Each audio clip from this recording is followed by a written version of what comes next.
Assalamualaikum, nama saya Fatinudana binti Sharon dari jurusan pengurusan harta tanah.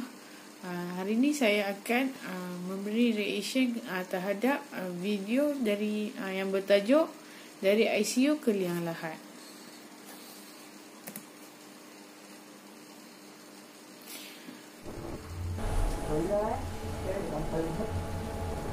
Masih bertabah okey. InsyaAllah InsyaAllah semua dimudahkan. Okey.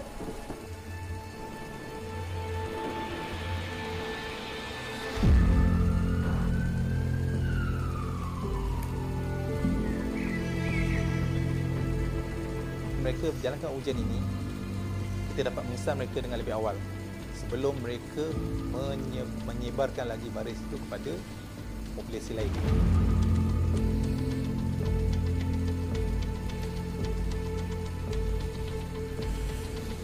Allah, penuh sangat kau ni. Mana sangat dalam Pasal frontliner yang berusaha dalam mencegah, berusaha dalam menghapuskan COVID-19.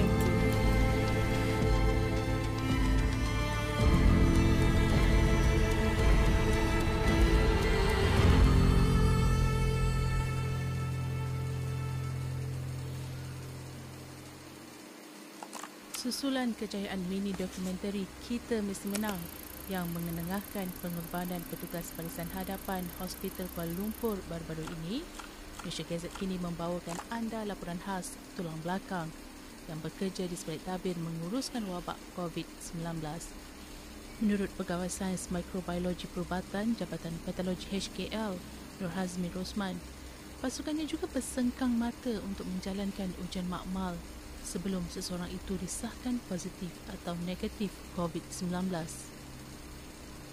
Sama seperti frontliner yang lain, yang paling terasa ialah apabila sampel yang diterima banyak, jadi kami terpaksa bekerja daripada waktu pejabat hingga kepada 3 shift. Jadi pada masa itu memang terasa penat jugalah sebab nak memastikan semuanya berada dalam keadaan baik, ujian perlu dijalankan pada masanya. Jadi penat tu lama-lama akan terasa jugalah.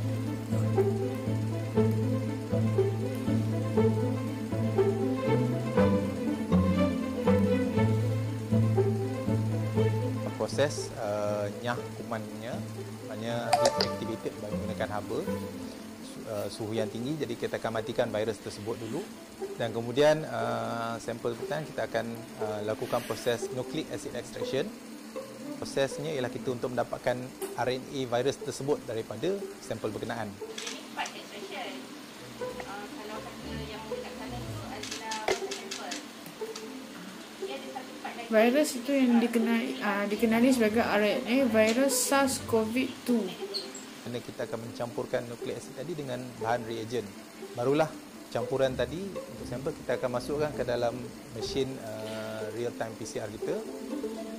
Akhirnya daripada itu kita akan buat analisa pada keputusannya dan baru kita dapat hasil untuk menentukan bahawa satu sampel itu sama ada mempunyai RNA virus SARS-CoV-2 atau tidak di dalam sampel berkenaan.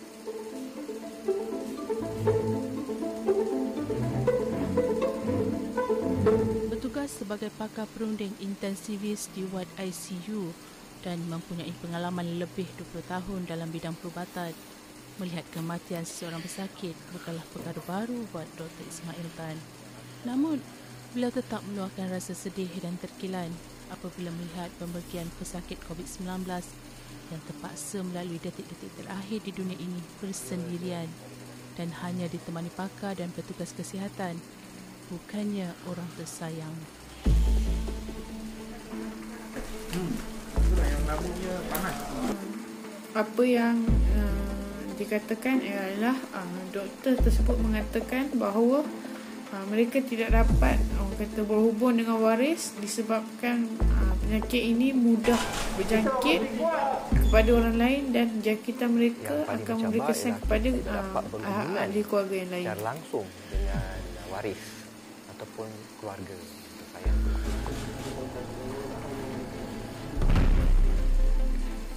Setiap sakit COVID yang masuk ke ICU, kita akan update family member setiap hari mereka melakukan akan video call bagi untuk pesakit-pesakit waris pesakit supaya mereka yang dapat berada di buat hospital sebenarnya, akibat COVID, berhubungan dengan para doktor ahli akan keluarga ketika berada membuat di panggilan video kepada waris untuk memberitahu mereka punya masalah kesihatan kini semakin baik atau semakin buruk. Untuk mengelakkan daripada keadaannya makin teruk. Cik Kamal, ini free di talian telefon. Okey? Buatkan untuk yang baik-baik ni. Set? Alright, kita kereta. Alright. Tak boleh, tiket. Yang boleh tiket. Okey, tiket. Kematian semasa ICU bukanlah satu event, ini sebenarnya satu proses. So sangat mencabar untuk semua anggota kesihatan termasuk diri saya sendiri terpaksa menghadapi saat kematian untuk pesakit. Bila kita terpaksa telefon waris mengatakan yang pesakit yang telah meninggal dunia ataupun akan meninggal dunia, dan mereka akan tanya kita, boleh datang, boleh tengok, ada yang menangis, meraung dalam phone tu. Dan kita tahu kita tak boleh benarkan. Kematian pesakit COVID ni memberi kesan kepada doktor tersebut kerana proses mereka agak susah Seperti yang kita terpaksa sehingga terpaksa menelefon waris dan tidak sanggup untuk memberitahu keadaan pesakit tersebut. Mungkin ramai yang tidak mengetahui bedah siasat pertama pesakit COVID-19 di Malaysia dilakukan oleh Jabatan Forensik HKL, yang mana hasil bedah siasat tersebut membuka satu lembaran baru dalam banyak perkara, termasuklah ada pengurusan beberapa mayat waris pesakit. yang ingin berjumpa dengan pesakit itu tetapi tidak dapat kerana kadar jangkitan yang tinggi. Kain putih, doktor terpaksa tidak benarkan mereka datang dan sehingga ada dimasukkan yang ke dalam dua menangis lapisan dan body bag. Lapisan permukaan sedih. luar body bag perlulah dinyah kuman dengan larutan sodium hypochlorite 0.5%. Potensi atau risiko jangkitan daripada mayat pesakit COVID tetap ada kepada orang yang menguruskan atau orang di sekeliling. Hasil penemuan berdasarkan kami yang menunjukkan terdapat virus COVID-19 di permukaan badan cara mayat pesakit untuk COVID. kebumian mereka yang virus rumit COVID-19 menyebabkan daripada cecair yang satu keluar daripada rongga untuk badan. membumikan mereka memakankan masa Bagi yang salah lama. seorang pengurus jenazah COVID-19, Zulina Sulaiman, walaupun bukan petugas kesihatan yang telah menerima latihan khusus dalam menangani wabak, namun mereka tetap bersedia menunaikan fardu kifayah tersebut.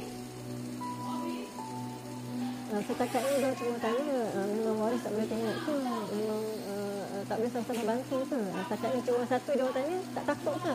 Itu persoalan dia, tak takut ke? Sebab bila dia dengar COVID je, dia takut. Jadi saya pun cakap lah, bila kita dah diamanahkan, bila kita dah dipertanggungjawabkan, perasaan takut tu semua hilang. Setiap kali nak mulakan tugas, saya akan semua Allah bagi tahu mohon restu suami. Mereka terpaksa menyah kuman jenazah tersebut dan beg yang diikat sekali dengan jenazah tersebut bagi untuk mengelakkan kuman tersebar.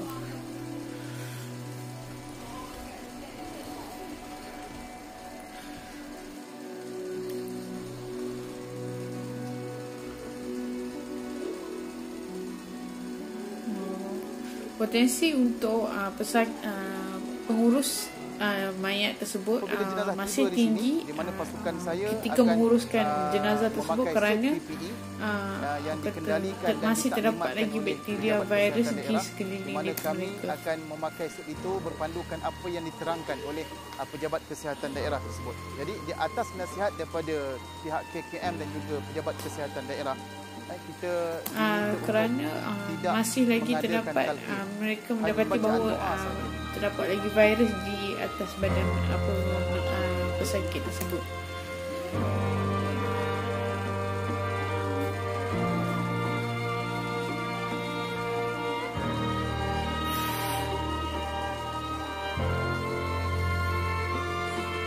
Ya Allah, Ya Rahman, Ya Rahim.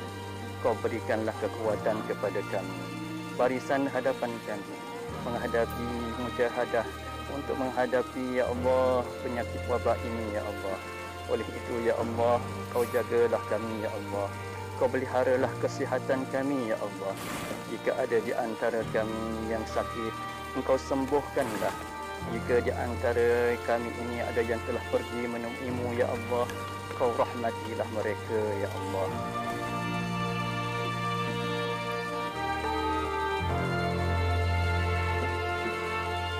Kejayaan membendung pandemik COVID-19 bukan di tangan Barisan Hadapan sahaja, tetapi ia adalah tanggungjawab kita bersama. Lengkung yang semakin melandai bukan bermakna kita sudah bebas daripada wabak, kerana peperangan ini masih panjang dan belum tahu akhirannya. Namun hasil kerjasama semua pihak, terutamanya rakyat, mampu menamatkan peperangan ini dengan kejayaan milik kita.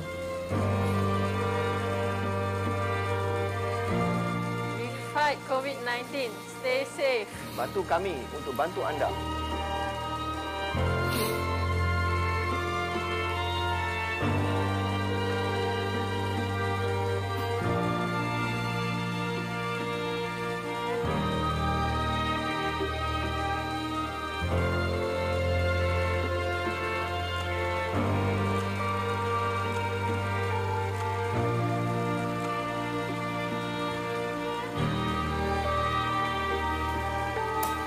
Pengurusan jenazah yang dilakukan untuk pesakit COVID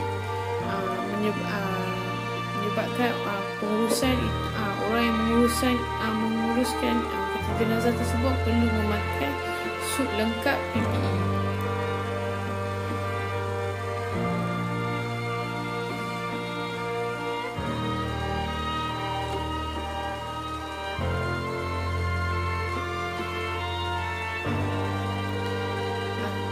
Selepas dikebumikan, mereka tidak membaca talqin dan hanya membaca doa-doa sahaja untuk mengelakkan kadar jangkitan meningkat.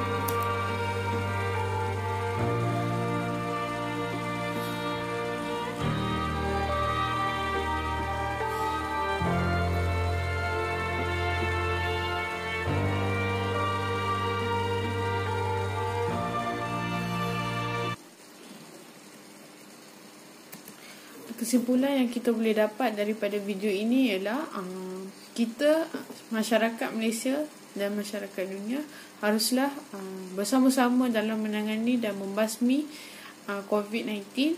Duduklah rumah jika tiada apa-apa